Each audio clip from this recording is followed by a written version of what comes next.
आज आपको YouTube पे दिखने वाले ये फेमस यूट्यूबर्स की रियलिटी पता लगने वाली है। और आप जो फेमस मूवीज देखते रहते हो, इसके बहुत चांसेस हैं कि वो कहीं और से कॉपी किए गए हैं। हमारे आसपास ये कौन सी मक्खी है जो माइकल जैक्सन से भी अच्छा डांस कर लेती है और हमें इसके बारे में कुछ पता ही नहीं। इस औरत ने घर का काम करते करते ऐसी क्या चीज कर दी जिससे पूरा देश ही बंद हो गया। भाई वीडियो को एंड तक देखना और अभी तक चैनल को सब्सक्राइब नहीं किया तो सब्सक्राइब करके उस बेल आइकन को दबा देना। नंबर 15, आप जो अमेज़न से ऑर्डर किए हुए चीजों को कभी कभी रिटर्न करते हो ना, इनको एक्चुअली में यहाँ पे जलाया जाता है। अमेज़न का यूके में एक वेयर हाउस है जो कि हर महीने हजारों अनसोल्ड और रिटर्न आइटम डिस्ट्रॉय कर देता है और इसमें कई सारी महंगी महंगी चीजें भी होती हैं। ये यूजुअली ऐसी चीजों को बर्न कर देते हैं जो कि रिसाइक्लेबल नहीं है और जिन्हें स्टोर करने की जगह भी नहीं होती है। इसी को लेकर वहाँ के लॉ मेकर ने अमेज़न के मैनेजर से एक मीटिंग करने का फैसला किया, क्योंकि इतने सारे आइटम्स को डिस्ट्रॉय करना बहुत ज्यादा बेकार चीज है। नंबर 14, आपने ये फैक्ट कई बार सुना होगा कि माइनक्राफ्ट का जो वर्ल्ड होता है वो हमारे अर्थ से 7 गुना ज्यादा बड़ा है। यानी कि अगर उसके साइज को कंपेयर करें तो अर्थ के साइज से वो 7 गुना ज्यादा बड़ा है। और ये बात सच नहीं है। देखा जाए तो माइनक्राफ्ट का वर्ल्ड जो है वो अर्थ से बड़ा तो है, क्योंकि एक Minecraft world 900 million square kilometre बड़ा होता है, जो कि काफी ज्यादा बड़ा है।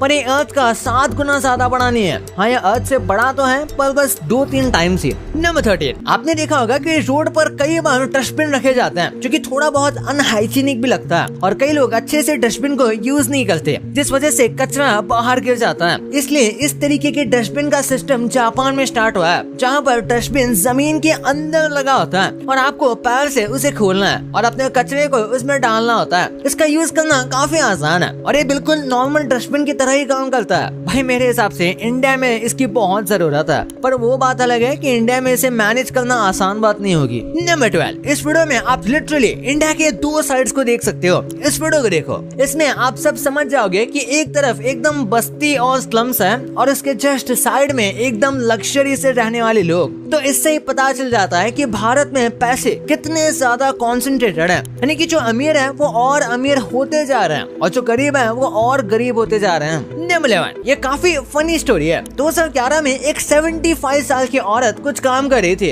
और वो अपना काम क्लियर करते हुए गलती से एक फाइबर ऑप्टिक केबल को कट कर देती है। ये केबल अर्मेनिया को इंटरनेट से जोड़ती थी और केबल काटने की वजह से अर्मेनिया का इंटरनेट कुछ देर के लिए पूरी तरह से बंद हो गया था। औरत को बाद में पकड़ लिया गया था, लेकिन उसने ये काम गलती से किया था। ये इंसिडेंट काफी अनयूजुअल था और फनी भी था कि एक गलती ने पूरी कंट्री का इंटरनेट ही बंद कर दिया। नंबर 10, एक बार इस एक्सपेरिमेंट को देखो। इसमें ये हमारी ब्रेन की एक्टिविटी को स्क्रीन पर रिक्रिएट कर रहे हैं। यानी कि ये ऐसा हो गया कि हम हमारे दिमाग का स्क्रीन रिकॉर्डिंग कर रहे हैं और ये चीज 10 साल पुरानी है। यानी अब तक तो ये टेक्नोलॉजी और भी ज्यादा इम्प्रूव हो गई होगी और इस तरीके से हम हमारे ड्रीम को रिकॉर्ड भी कर सकते हैं। यानी कि आपने सपने में क्या देखा है ये आप रियल में देख सकते हो, जिसके ऊपर अभी भी काम चल रहा है। नंबर 9, मधुमक्खियों की भी अपनी लैंग्वेज होती है और हनी बीज जो होते हैं वो अपने टेल और पंखों को हिलाकर या डांस करके कम्युनिकेट करते हैं। यानी कि इनके एक तरीके से स्पेशल सिग्नल होता है और वो उसी का इस्तेमाल करके एक दूसरे से कम्युनिकेट करते हैं। पर सबसे क्रेजी बात तो ये है कि इनके एरिया के हिसाब से इनकी लैंग्वेज भी बदल जाती है। यानी कि इनकी जो साइन होती है वो चेंज होती रहती है और इसी वजह से एक जगह का डांस और मूवमेंट दूसरे जगह के डांस और मूवमेंट से अलग होता है। बिल्कुल जैसे हम इंसानों की भाषा चेंज हो जाती है अलग अलग कंट्री के हिसाब से, बिल्कुल वैसे ही इनकी लैंग्वेज भी चेंज होती है। नंबर 8, अगर आप एक नॉर्मल मैप देखोगे तो वैसे तो जापान एकदम फार ईस्ट में आता है, यानी कि एकदम कोने में। पर अगर आप जापान में ये मैप देखोगे तो इसे एकदम सेंटर में रखा जाता है और बाकी कंट्रीज को फिर उसी की तरीके से अरेंज किया जाता है। वैसे तो जापान के टीचर्स का कहना है कि इस तरीके से उन्हें बेटर अंडरस्टैंडिंग मिलती है कि बाहर का वर्ल्ड किस तरीके से फैला हुआ है। जब वो खुद को बीच में रखेंगे तभी वो समझ पाएंगे। पर कुछ लोगों को ये बस इमेच्योर मुंह लगता है, जैसे जापान कोई छोटा बच्चा हो। नंबर 7, दुनिया का जो सबसे बड़ा वेडिंग ड्रेस है वो ऑलमोस्ट पूरे माउंट एवरेस्ट के टॉप तक पहुंच जाएगा। ये व्हाइट कलर का जो आपको ड्रेस दिख रहा है ये पूरी दुनिया का सबसे बड़ा वेडिंग ड्रेस है।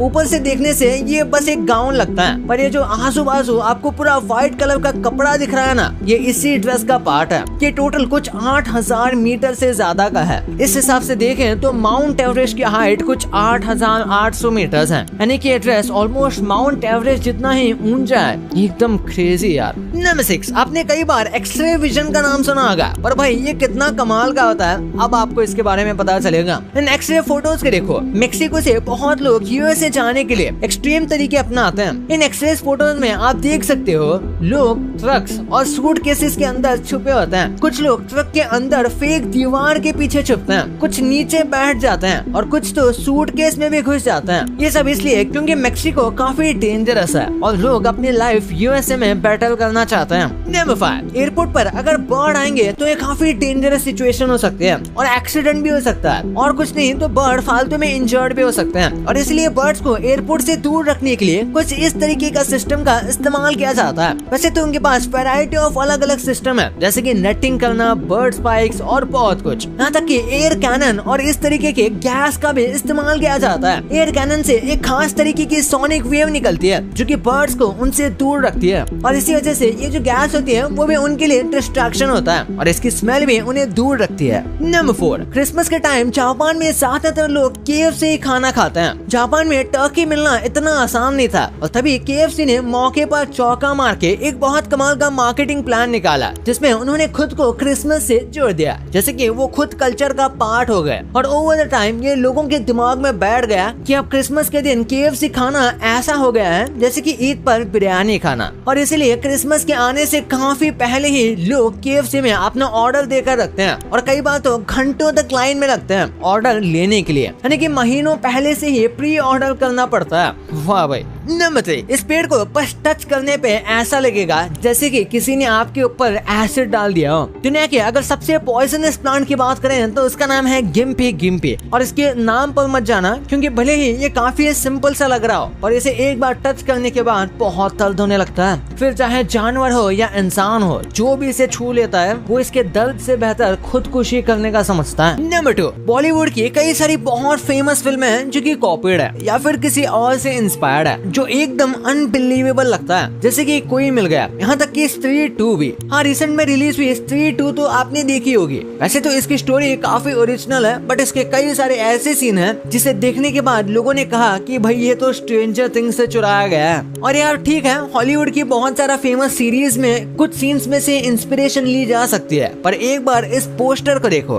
राइट वाला पोस्टर स्ट्रेंजर थिंग्स का है जो कि काफी फेमस वेब सीरीज है, और लेफ्ट में स्त्री 2 का। ये तो एकदम ही कॉपी है, जैसे कि सेम चीज उठाकर पेस्ट कर दिया डिफरेंट कैरेक्टर के साथ। इसे तो इंस्पिरेशन भी शायद नहीं कह सकते। बिल्कुल वैसे ही ये 3 इडियट्स का पेपर वाला सीन याद है जिसमें ये लोग पेपर मिक्स कर देते हैं। ये सीन भी एक हॉलीवुड मूवी का कॉपी है। एक हॉलीवुड मूवी में यही सीन है जिसे उठाकर सेम रिपीट कर दिया गया है, पर हाँ पूरी मूवी काफी यूनिक है, तो बस इसको एक इंस्पिरेशन कह सकते हैं। फिर बात करते हैं गजनी की। ये बहुत आइकॉनिक मूवी है। बहुत लोगों को नहीं पता कि ये मूवी तमिल की एक फेमस मूवी गजनी की रीमेक है। हाँ यार, नाम तक भी सेम है। नंबर 1, आपके फेवरेट यूट्यूबर्स जैसे सोशल मीडिया पर दिखते हैं वैसे रियल लाइफ में नहीं होते, पर क्या ये बात सच है? सबसे पहले बात करते हैं मिस्टर बीस्ट की। इनको लेकर सोशल मीडिया पर कई सारे एलिगेशन है, जैसे कि लोगों को एक्चुअली में पैसे नहीं देते, और ये बात बिल्कुल ही गलत है। मिस्टर बीस्ट ने अपने कई सारे वीडियो में बताया है कि पहले उनके वीडियोस इतने एक्सपेंसिव होते थे कि उनकी पूरी बैंक खाली हो जाती थी, और मिस्टर बीस्ट एक्चुअली में पैसे देते हैं। हाँ, वो बात अलग है कि उसमें से टैक्स कटता है, पर कई सारे लोगों का प्रूफ के साथ क्लेम है कि कई बार मिस्टर बीस्ट उन्हें किसी वीडियो के लिए चूज करते हैं लेकिन फिर उनको बुलाते ही नहीं। और ऐसे ही कई छोटे मोटे स्कैम मिस्टर बीस्ट के नाम पर होते ही रहते हैं, जिसमें कई बार मिस्टर बीस्ट की टीम मेंबर्स का भी हाथ होता है और कई बार कंटेस्टेंट्स के साथ बहुत मिसट्रीट किया जाता है। फिर बात करते हैं लोगन पॉल। ये फॉरेन के बहुत फेमस यूट्यूबर हैं और इसीलिए लोग इन पर काफी ट्रस्ट करते हैं, पर एक बार इन्होंने बहुत ज्यादा बड़ा क्रिप्टो स्कैम प्रमोट कर दिया था, जिसकी वजह से इनके ऑडियंस के लाखों रुपए लॉस हो गए। फिर बात करते हैं इंडियन फिटनेस कम्युनिटी। ये एक दो क्रिएटर नहीं बल्कि बहुत सारे क्रिएटर हैं, इसलिए पूरी कम्युनिटी के ऊपर ही बात कर लेते हैं। कई सारे फिटनेस क्रिएटर जैसे सोशल मीडिया पर दिखते हैं वैसे रियल लाइफ में नहीं होते। वो क्लेम तो करते हैं कि उन्होंने स्टेरॉइड्स नहीं लिया,